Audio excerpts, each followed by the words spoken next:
Students, आज हम कर रहे हैं हमारा second part okay of lesson number 4 environmental management. और पेज नंबर 40 से आज हमें पढ़ना है। टॉपिक है need of environmental conservation. Okay, general public is not aware about the rules of environment conservation. Normal general public जो होती है, जो एक आम लोग होते हैं, उन्हें रूल्स नहीं पता है एनवायरमेंटल कंजर्वेशन के। तो there should be a large scale participation of the people in environment conservation. अगर हम चाहते हैं कि एनवायरमेंट में कंजर्वेशन हो, एनवायरमेंट कंजर्वेशन हो, तो उसके लिए लोगों का participation in a large scale required है। It will be possible to answer the environmental problems only if the environmental protection conservation becomes an effective public movement। मतलब environmental problems का solution इस चीज़ में है कि लोग environmental conservation को understand करें, और जब तक ये एक public movement ना बन जाए, क्योंकि जब कोई एक मास मूवमेंट पब्लिक मूवमेंट बन जाता है ओके, और लोग पार्टिसिपेट करते हैं फिर उसमें, तो वो काम फिर इफ़ेक्टिव होता है, और उसका एक प्रॉपर स्केल, वो भी प्रॉपर नहीं लार्ज स्केल पे होना ज़रूरी है। अदरवाइज़ हम एनवायरनमेंट को फिर बताइए कैसे प्रोटेक्ट कर सकते हैं जब तक हम खुद पार्टिसिपेट ना करें, जब तक हम इन्वॉल्व नहीं होंगे इस एनवायरनमेंट को बचाने के लिए। ओके, क्योंकि इसका रिलेशन तो ह्यूमंस के साथ है ना। Okay, for this purpose the values like positive attitude and affection towards the environment, knowledge about it should be inculcated। मतलब ये हमारे अंदर होनी चाहिए, डेवलप्ड होनी चाहिए, फ्रॉम द चाइल्डहुड होनी चाहिए। Okay, among the children since their childhood. जब हम बचपन से ही एनवायरनमेंट को समझेंगे, हमारा एक पॉजिटिव एटीट्यूड होगा टुवर्ड्स द एनवायरनमेंट, एक अफेक्शन होगा, एक लव, एक अट्रैक्शन होगा टुवर्ड्स द एनवायरनमेंट। ओके, हमें नॉलेज होगी प्रॉपर, और जब ये चीज़ बचपन से होगी तो फिर हम इसको करेंगे भी ना। फिर हम समझेंगे ना कि इन्वायरमेंटल प्रोटेक्शन क्या है, फिर हम इन्वायरमेंट को प्रोटेक्ट करेंगे। जब कोई अट्रैक्शन ही नहीं है इन्वायरमेंट के साथ, जब हमारा कोई रिलेशन ही नहीं समझते हम इन्वायरमेंट के साथ, ओके, तो फिर हम इन्वायरमेंट को प्रोटेक्ट भी नहीं कर सकते। Okay, this will help to make the future generation more aware about environmental conservation. ये हेल्प करता है कि फ्यूचर जनरेशन जो है वो मोर अवेयर हो अबाउट द इन्वायरमेंटल कंजर्वेशन। जब अवेयरनेस नहीं होगी तो फिर हम उसे प्रोटेक्ट भी नहीं कर पाएंगे, कंजर्वेशन भी और प्रोटेक्शन दोनों के लिए। वैसे तो conservation protection almost same meaning है। So as to achieve this it is necessary to increase the awareness through education. अब अवेयरनेस कहाँ से आएगी? ये बाय बर्थ तो हम अवेयरनेस लेके पैदा नहीं होते हैं ना। ओके, ये अवेयरनेस आएगी एजुकेशन से। ये अवेयरनेस आएगी अपने आप को अवेयर हम अपने आप को जब कर पाएंगे जब हम एडुकेटेड होंगे। ओके, फिर हम अचीव कर पाएंगे इसे, अदरवाइज हम अचीव नहीं कर सकते, because this is necessary to increase the awareness through education. Today all the developed हो कंट्रीज़, या डेवलपिंग कंट्रीज़ हों या अंडर डेवलप्ड कंट्रीज़ हों, सब ने इस चीज़ को एक्सेप्ट किया है, रेस्पॉन्सिबिलिटी ऑफ एनवायरमेंटल प्रोटेक्शन। मतलब हर कंट्री इस बात को एक्सेप्ट करती है, कबूल करती है कि यस, हमें एनवायरमेंट को प्रोटेक्ट करना है। Their efforts are in that direction, they have defined the future plans about environmental protection. और वो ऐसे स्टेप्स ले रहे हैं, अपने एफर्ट्स लगा रहे हैं इस डायरेक्शन में कि एनवायरमेंटल प्रोटेक्शन हो, और फ्यूचर प्लान्स भी हैं उनके regarding environmental protection, and have constituted the necessary laws. और उन्होंने इस टाइप के बहुत सारे लॉज, कानून भी बना रखे हैं जिससे कि एनवायरमेंटल प्रोटेक्शन हो। नाउ एनवायरमेंटल कंजर्वेशन अवर सोशल रेस्पॉन्सिबिलिटी। मेरी बुक में रेस्पॉन्सिबिलिटी की स्पेलिंग रॉन्ग लिखी है, ओके, तो आप अपने टेक्स्ट में चेक कर सकते हैं। Since existence of the human, जब से ह्यूमन बने हैं, जब से दुनिया में ह्यूमंस हैं, एक इंटर रिलेशनशिप है between the human and environment. हमारा इंसानों का एनवायरनमेंट के साथ एक रिलेशन है। Human stepped on the earth long after the formation of the earth. Earth पहले बनी है और लोग इसमें बाद में आए हैं। ओके, ह्यूमंस कि एग्जिस्टेंस बाद में है, पहले अर्थ फॉर्मेशन है। On the earth human beings prove to its superiority as compare to the other animals. मतलब जो ह्यूमंस हैं हम सुपीरियर हैं अदर एनिमल्स से with the help of the characters, कुछ कैरेक्टर्स की वजह से, like intelligence, memory, imaginary abilities etc। मतलब हमारे अंदर इंटेलिजेंस है, हमारे अंदर मेमोरी है, इमेजिनरी एबिलिटीज़ हैं और भी बहुत सारी ऐसे हमारे ह्यूमन कैरेक्टर्स हैं जिसकी वजह से हम सुपीरियर हैं to the other animals. Okay, human established domination over the nature. इंसान इस नेचर पर डोमिनेशन करता है क्योंकि सारी नेचुरल जितने रिसोर्सेज हैं वो ह्यूमन अपने लिए यूटिलाइज करता है। Okay, as much as possible, जितना वो कर सकता है, in an attempt to live a satisfactory life, ताकि हम एक सेटिस्फैक्ट्री लाइफ जी सकें। Human kept on snatching from the nature as much as possible. यहाँ फ्रॉम की भी स्पेलिंग शायद रॉन्ग है, फॉर्म लिखा हुआ है, फ्रॉम होगा। Snatching from the nature as much as possible and this led to increase in problem. मतलब जो ह्यूमंस है वो इस नेचर में रहता है, वो जितनी नेचुरल रिसोर्सेज हैं वो अपने लिए यूज़ करता है, अपनी लाइफ को सेटिस्फैक्ट्री बनाने के लिए यूज़ करता है, लेकिन वो नेचर को इनडिस्क्रिमिनेटली इस रिसोर्सेज को यूज़ कर रहा है नेचर की। ओके, तो जब वो इनडिस्क्रिमिनेटली यूज़ कर रहा है तो डेफिनेटली फिर इसकी वजह से प्रॉब्लम भी इंक्रीज हो रही है। This lead to increase in problem. We can understand that human has crucial role, एक इंपॉर्टेंट रोल है ह्यूमन का in maintaining the environmental balance. ये इन्वायरमेंट में जो डिसबैलेंस हुआ है ये भी बिकॉज ऑफ ह्यूमन ही है, तो इसको बैलेंस भी ह्यूमन को ही करना है। ओके, इंसानों को ही इसको बैलेंस करना है। If human has disturb the environmental balance then human itself only can conserve and improve the quality of nature. अगर इन्होंने डिस्टर्ब किया इन्वायरमेंटल बैलेंस को तो ह्यूमन ही इसे कंजर्व और इम्प्रूव भी कर सकते हैं क्वालिटी ऑफ नेचर को। Many times general public unknown होती है that its activities are harmful to environment. एक छोटी सी बात है, हम कोई रैपर, कोई पेपर, कोई लिटर्स हम ऐसे यहाँ वहाँ फेंक देते हैं, ये सोच के अरे क्या हुआ, एक चॉकलेट का रैपर हम फेंक देते हैं और सोचते हैं अरे क्या हुआ, कोई नहीं, एक छोटा सा रैपर ही तो फेंका है। बट आप नहीं जानते कि छोटे छोटे रैपर्स जब दुनिया में करोड़ों लोग फेंकते हैं तो इसकी वजह से हम एनवायरनमेंट को डैमेज करते हैं। ओके, ये लिखा है ना, unknown to its activity are harmful to environment and thereby unknowingly, मतलब अनजाने में मैनी एक्टिविटीज़ हैपन होती हैं, बहुत सारी एक्टिविटीज़ हैपन हो सकती हैं, चाहे वो एक रैपर फेंकना ही क्यों ना हो, वो भी एक एक्टिविटी है, नोइंगली या अननोइंगली हम ध्यान नहीं देते, बट ये हार्मफुल टू आवर एनवायरनमेंट है। Now we have environmental conservation and biodiversity. अब एनवायरनमेंट तो ख़राब हो रहा है तो फिर हम उसे कंजर्व कैसे करें, हमें कंजर्वेशन भी करना है ना, प्रोटेक्शन भी करना है। Most harmful effects of the environmental pollution occur on the living organism. जितने भी लिविंग ऑर्गेनिज्म हैं उन पे अफेक्ट इन्वायरमेंटल पोल्यूशन का ज़्यादा है। Our living world has been richly diverse, और हमारा लिविंग वर्ल्ड काफ़ी ज़्यादा डाइवर्स है, काफ़ी चेंज है, वेराइटीज़ हैं, consisted of varieties of plants and animals. We are not able to see some specific animals about which we had listen from our earlier generation.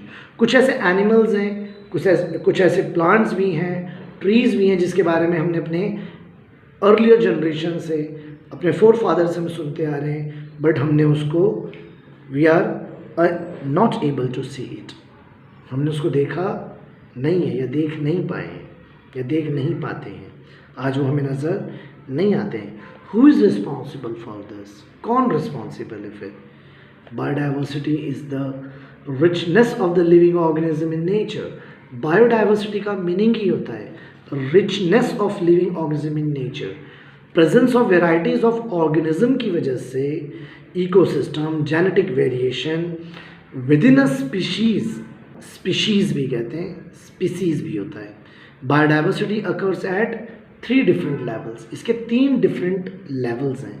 क्योंकि जो रिचनेस ऑफ लिविंग ऑर्गेनिज्म है उसी को biodiversity कहते हैं। तो इसमें 3 डाइवर्सिटीज़ आ रही हैं। अब नंबर 1 डाइवर्सिटी आ रही है genetic diversity, occurrence of diversity among the organism of the same species, मतलब किसी एक स्पीशीज़ की जो अकरेंस ऑफ डाइवर्सिटी है उसे आप जेनेटिक डाइवर्सिटी कहेंगे। For example each human being is a different from other, हर इंसान दूसरे से अलग है। Possibility of wiping out the species arises if there is decrease in the diversity within the species. हाँ, ऐसा हो सकता है कि कोई स्पीशीज़ वाइप आउट हो जाए, ख़त्म हो जाए, एक्सटिंक्ट हो जाए if there is a decrease in the diversity within the species. मतलब अगर किसी भी स्पीशीज़ के अंदर कोई डाइवर्सिटी नहीं है, कोई चेंज नहीं है, कोई वेराइटी नहीं है, तो ये पॉसिबिलिटी है कि वो वाइप आउट हो जाए, वो एक्सटिंक्ट हो जाए, ख़त्म हो जाए। Whose members involve in sexual reproduction. Species diversity क्या है जेनेटिक के बाद? Innumerable species of the organism occur in the nature. किसी भी ऑर्गेनिजम्स के इन्यूमरेबल स्पीशीज़ अकर करते हैं नेचर में, इसको ही आप स्पीशीज़ डाइवर्सिटी कहते हैं। Species diversity includes various types of plant हैं, इसमें एनिमल्स हैं और माइक्रोब्स भी आते हैं। Ecosystem diversity, many ecosystem are present in each region. हर रीजन में इकोसिस्टम प्रेजेंट है। कल मैंने बताया था ना, एक पॉन्ड भी एक इकोसिस्टम है। Ecosystem is formed through the interaction between plant animals, their habitat and changes in the environment. जो इंटरेक्शन होता है बिटवीन द प्लांट्स और एनिमल्स और उनके हैबिटेट मतलब जहाँ वो रहते हैं, and changes in the environment, ecosystem formed होता है। Each ecosystem has its own characteristic animals, और हर इकोसिस्टम में उनके अपने एनिमल्स होते हैं, प्लांट्स होते हैं, माइक्रोब्स होते हैं एंड बायोटिक फैक्टर्स भी होते हैं। Ecosystem are also of 2 types, natural and artificial. Ecosystem भी 2 टाइप्स के होते हैं, नेचुरल होते हैं और आर्टिफिशियल होते हैं। नेक्स्ट हमारे यहाँ टॉपिक आ रहा है, बॉक्स में टॉपिक आ रहा है सैक्रेड ग्रूव्स। नॉर्मली हम बॉक्स नहीं लेते, लेकिन ये एक्सरसाइज में बहुत ही वेरी इंपॉर्टेंट शॉर्ट नोट है, तो मैं थोड़ा इसको बताते हुए चल रहा हूँ। सैक्रेड ग्रूव्स का मतलब है वो फॉरेस्ट जो कंजर्व किए गए in the name of God. Sacred का मतलब ही होता है कोई चीज़ गॉड से रिलेटेड हो, होली हो। Considered to be sacred is called as sacred groves. These are in fact sanctuaries हैं, ये conserved होते हैं by the society and not by the government, forest department। ये society, कोई समाज, कोई लोग ही इसे कंजर्व करते हैं, not by the government। Government के थ्रू नहीं होती है, as it has been conserved in the name of God। but ये in the name of God conserve हैं, प्रोटेक्टेड हैं। it has special protection। These clusters of thick forest are present not only in the Western Ghat। इसके हिसाब से बहुत सारे thick forest हैं, clusters of forest हैं जो प्रेजेंट हैं सिर्फ वेस्टर्न घाट में नहीं of India, but in the entire country, पूरी कंट्री में कहीं ना कहीं है। हमारे इंडिया में 13,000 sacred groves रिपोर्टेड हैं।